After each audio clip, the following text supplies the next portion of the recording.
With these crazy calisthenic skills that don't even make sense nowadays, like the reverse planche. I mean, that shit's literally crazier than the time when Quicksilver died to lure bullets and adventures with that one C3PO movie. I mean, that guy's literally a speedster, which is the definition of bullets can't touch you. Can't touch this. But nowadays, it's easier to learn calisthenics than it was 1, 5, 10 years ago, with different athletes making content and apps worldwide. Heck, almost every day I see a new calisthenics channel pop up on my feed. While there's more information than ever before, I feel like there's still tons of things we need to learn more about. Specifically, this one exercise that I feel like is more mysterious than Playboy Cardi himself, and that's the front lever raise. Here's why. So there are 3 different variations of the front lever.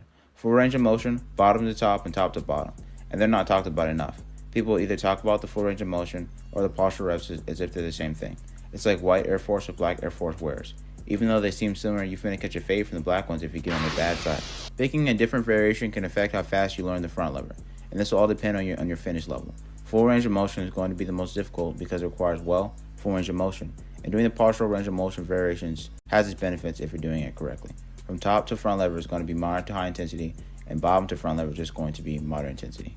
If you're trying to increase your front lever hold times, it's best to add in top to front lever exercise. This can look like doing 5 reps of top to front lever and then 5-second hold at the end. That's something for advanced athletes to be doing. While if you're new, it's best to use the variations that I'll discuss later on. The bottom to front lever position is best for building strength within the lats and core, while the full range of motion helps with all of this. Everyone is always trying to skip steps in order to learn these calisthenic skills. It's like if Logan Paul was to try and beat Floyd Mayweather with his boxing track record. Oh shit, that already happened. Well, you gotta take baby steps before you can walk, is what I'm trying to say. If I was a beginner again, I would first master the dragonfly. Once you have mastered the dragonfly, you can now focus on learning the front lever raises with full range of motion. Start with your highest variation and do eccentrics, with concentrics at a lower variation getting to 15 reps. Either that or you can do a split where you do 2 sets working on the top to bottom variation and 2 sets where you're focusing on the bottom to front lever position, getting at least 15 reps for each position. Once you master the full range of motion front lever raises, you should then focus on the top to front lever to help increase hold times. Adding in some retraction drills such as pull downs or scalpel pull-ups at moderate to high reps for intensity is also a good accessory exercise.